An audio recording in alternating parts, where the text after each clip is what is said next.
معزز خواتین و حضرات، پانی جو ہے پاکستان کے لیے بہت اہم ہے اور دریاؤں کا پانی جو ہے وہ پاکستان کی زمینوں کو زندگی دیتا ہے اور پاکستان کی زمینیں جو ہیں وہ فصلیں پیدا کرتی ہیں اور یہ فصلیں جو ہیں یہ زندگی کا سماں پیدا کرتی ہیں یہاں کے رہنے والے لوگوں کے لیے۔ لیکن ایسے بظاہر نظر آ رہا ہے جو پروپیگنڈا ہو رہا ہے اس پہ یہ صورتحال تبدیل ہوتی ہوئی نظر آ رہی ہے۔ کچھ عرصہ قبل مودی نے کہا تھا کہ پانی اور خون ساتھ ساتھ نہیں چل سکتا۔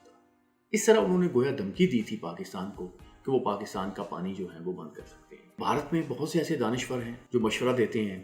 کہ سندھ طاس معاہدہ جو ہے جس کے ذریعے پنجاب کے 3 دریا ستلج، بیاس اور راوی جو ہے ان کا پانی جو ہے وہ بھارت کو دے دیا گیا تھا، جبکہ چناب، جہلم اور سندھ کا پانی جو ہے وہ پاکستان کو دے دیا گیا تھا۔ کہا یہ جا رہا ہے کہ اس معاہدے کو منسوخ کر دیا جائے۔ مسئلہ یہ ہے کہ اگر اس معاہدے کو منسوخ کر دیا جاتا ہے تو اس سے ظاہر ہے کہ اس خطے میں ایک بہت بڑا کرائسس پیدا ہوگا